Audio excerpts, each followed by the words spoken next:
إن تنصروا الله ينصركم ويثبت أقدامكم.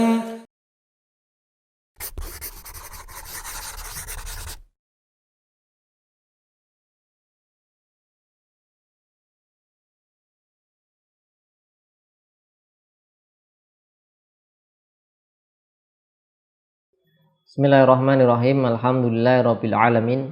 Wassalatu wassalamu ala asrofil anbiya'i wal mursalin wa ala alihi wa sahbihi wa man tabi'ahum bisanin ila yaumiddin, amma ba'd.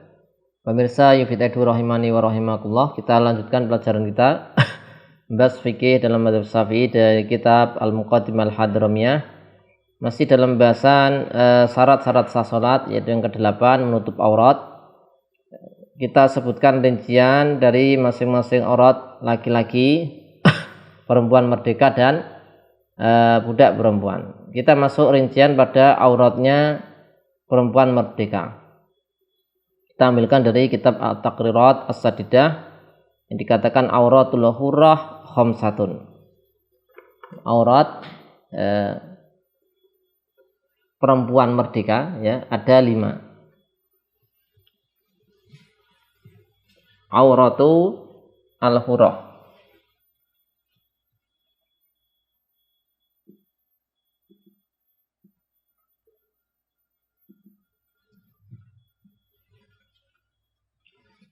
Auratul hurrah khamsatun. Yang pertama, fil khalwah,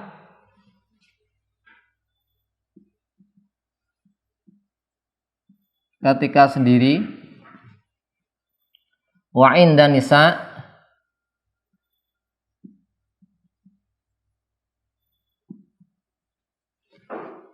wa rijal, al-maharim. Sekarang aurat perempuan merdeka, ya, ketika khalwah sendirian, tidak ada seorang pun, dia sendirian. Kemudian keadaan kedua, ini jadi satu, ya, karena auratnya sama. Ketika khalwah sendirian, ketika di hadapan perempuan-perempuan muslimah yang bukan fasik. Kemudian yang ketiga, di hadapan mahramnya, laki-laki mahramnya. Maka di sini auratnya adalah mabaina as-surah wa rukbah.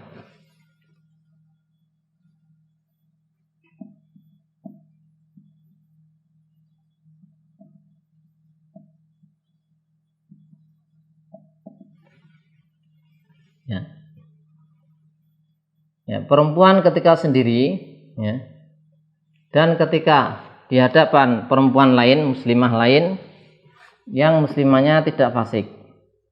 Kemudian di hadapan mahramnya, ya, yang laki-laki, maka antara pusar dan lutut. Sehingga ini tidak boleh bagi seorang perempuan, misalnya ketika dia sendiri, terbuka area antara pusar dan lutut. Karena ketika sendiri, ya, dia antara pusar dan lutut aurat, nggak boleh terbuka.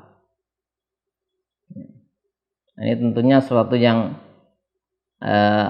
perkara yang detail, yang banyak tidak diketahui, ataupun bahkan banyak yang terlalaikan.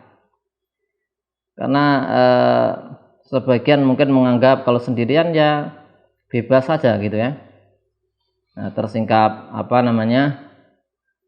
pahanya, pahanya misalnya, dan area antara pusar dan lutut. Ini ternyata para fuqaha mengatakan ketika sendiri tidak boleh terlihat antara pusar dan lutut. Beda dengan laki-laki, ketika sendiri antara area pusar dan lutut itu boleh terlihat, kecuali yang nggak boleh adalah qubul dan dubur. Laki-laki lebih ringan, kalau perempuan lebih berat. Antara pusar dan lutut ketika sendiri nggak boleh. Nah, kemudian tidak boleh juga terlihat antara pusar dan lutut ketika di hadapan perempuan yang lain, dengan temannya, sama muslimah yang tidak fasik. Itu nggak boleh kemudian terlihat antara pusar dan lutut. Ya, mohon maaf misalnya pahamnya terlihat oleh temannya, nggak boleh. Ini aurat di hadapan perempuan muslimah yang lain. Kemudian aurat di hadapan laki-laki mahramnya. Ini juga sama antara pusar dan lutut. Sama tidak boleh. Yang biasanya tersingkap misalnya di atas lutut itu nggak boleh terlihat. Nah, ini ada satu masalah, ya. Mungkin kita bertanya-tanya, bagaimana kalau di atas lutut? Area di atas lutut berarti ini di hadapan laki-laki mahram itu bukan aurat, iya. Kalau memang ketentuan dari fuqaha di sini Syafi'iyah demikian bukan aurat. Ya, artinya pusar ke atas di hadapan mahram itu bukan aurat. Tapi bukan berarti kemudian bermudah-mudah, kemudian terbuka, enggak seperti itu. Tapi misalnya dia ada hajat, satu kepentingan terbuka, dia enggak dosa. Ada kakaknya laki-laki, ya, terbuka, perutnya misalnya terlihat atas pusar, ini dia enggak dosa. Karena bukan aurat di hadapan apa? Mahramnya. Tapi sekali lagi bukan berarti kemudian ya udah dibuka semuanya. Ini enggak seperti itu. Ya. Ini yang pertama. Kemudian yang kedua, aurat perempuan yang kedua, yaitu inda nisa al-fasiqat wal kafirat. Perempuan merdeka di hadapan inda nisa al-fasiqat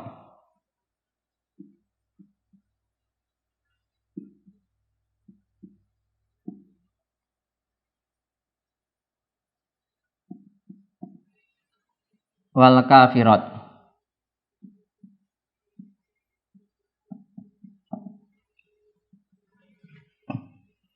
Ini adalah ma la yabdu indal mihnah. Ma la yabdu indal mihnah.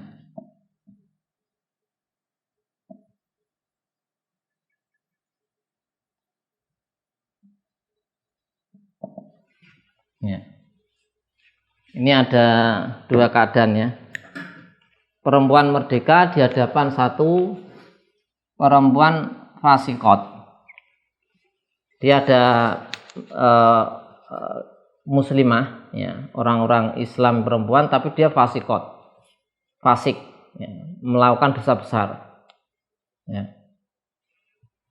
Dosa besar banyak ya. Dia misalnya zina atau mencuri, ya, dan seterusnya, minum khamar. Ini kalau perempuannya seperti itu, ini dia masuknya fasikot. Beda dengan nisa yang atas ini tadi.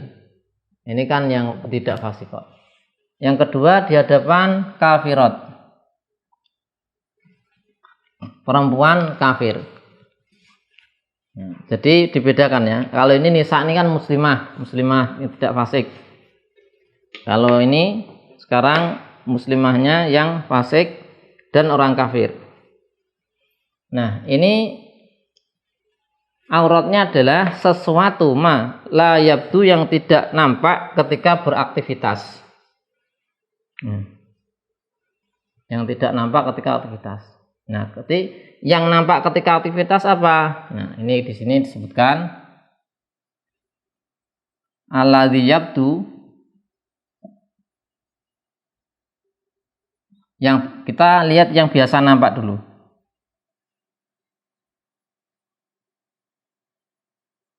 Maka alladzi yabdu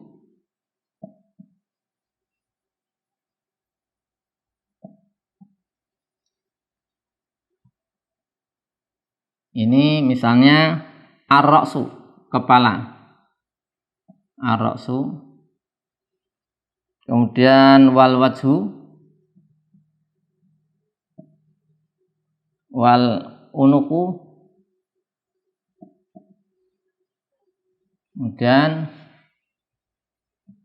wal yadan,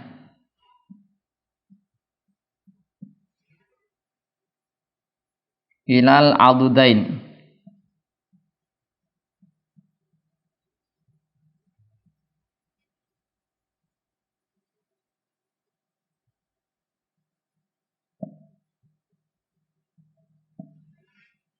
Kemudian warijlan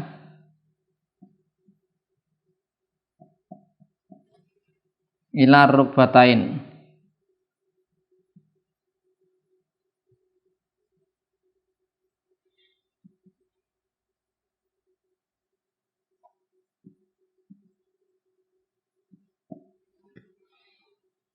Nah,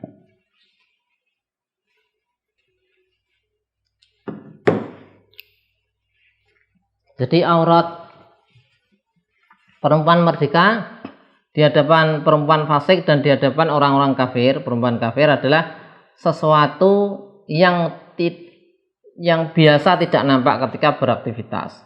Nah, sekarang kita lihat dulu yang biasa nampak itu apa? Ketika aktivitas. Satu, kepala. Kepala itu biasa nampak. Wajah ketika aktivitas biasa nampak. Leher ketika aktivitas biasa nampak. Berarti kepala ini termasuk rambut ya. Kepala, rambut, semuanya kepala.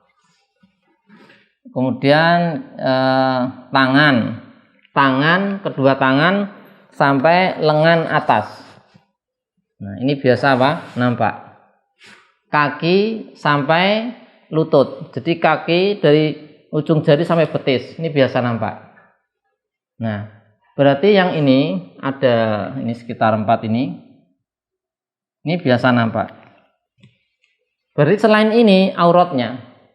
Selain 4 ini menjadi aurat. Misal perut ya. Pusar ke atas. Perut ya, sini. Ya. Atau lagi misalnya punggung. Ini nggak boleh terlihat di hadapan perempuan fasik dan tidak boleh terlihat di hadapan perempuan kafir. Karena apa? Itu aurat di hadapan mereka. Jadi yang boleh terlihat ini, gampangnya gitu. Yang boleh terlihat auratnya perempuan muslimah merdeka di hadapan perempuan fasik muslimah dan di hadapan orang kafir ya berkisar ini. Kepalanya boleh terlihat, wajah, leher, tangan sampai lengan atas, kaki sampai betis. Maka itu boleh. Yang selain itu berarti tidak boleh. Ini yang kedua. Dan yang ketiga, ketika sholat, aurat perempuan merdeka ketika sholat, fis sholah.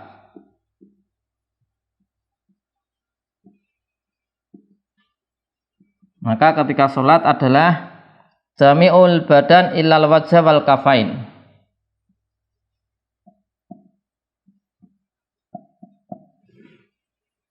Semua badan kecuali wajah dan kedua telapak tangan. Jami'ul badan illal wajha wal kafain. Seluruh badan dalam sholat itu harus untuk seluruh badan kecuali wajah dan kedua telapak tangan. Sehingga misalnya rambut, ketika sholat rambutnya ada kelihatan, enggak boleh, enggak sah. Atau misalnya sampai pun telapak kaki ya. Telapak kaki bagian dalam, maka tidak boleh terlihat ketika sholat karena itu masuk aurat. Jadi yang dikecualikan hanya wajah dan kedua telapak tangan. Ini biasanya yang luput ketika misalnya sujud, nanti kalau tidak hati-hati telapak kakinya terlihat. Kemudian yang keempat, inda rijal al-ajanib.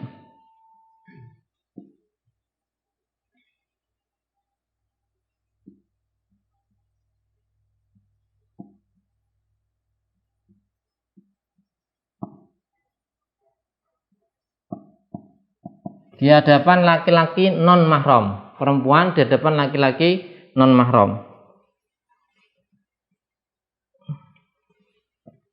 Maka ini adalah jami'ul badan.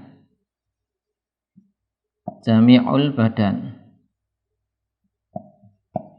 Tanpa terkecuali.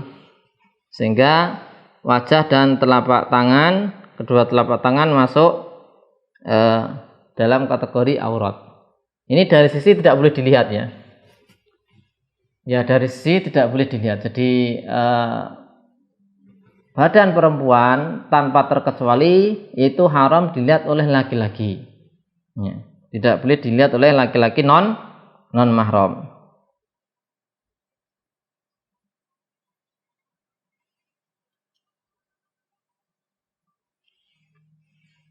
Ya, di taklek disebutkan tentang aurat perempuan di hadapan laki-laki non mahram, maka disebutkan maka mencakup wajah dan kedua telapak tangan, ya, menurut pendapat muktamad. Tapi ada juga mengatakan selain wajah dan kedua telapak tangan dengan syarat aman fitnah dan tidak ada syahwat.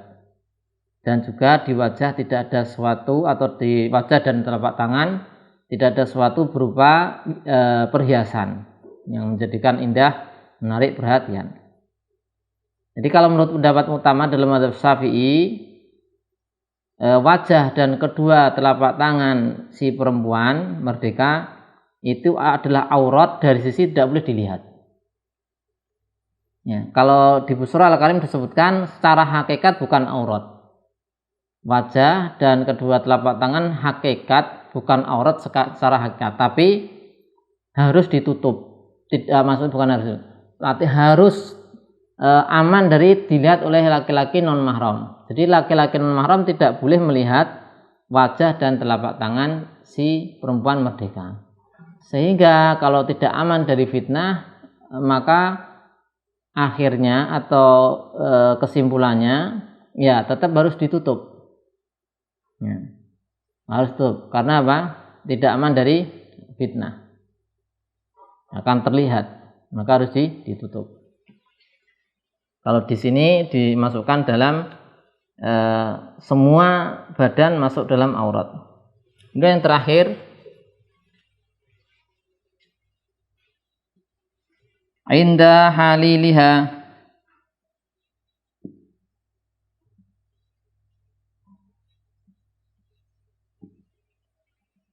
yaitu di hadapan misalnya suami yang halal baginya. Jadi disebutkan la aurata, tidak ada aurat.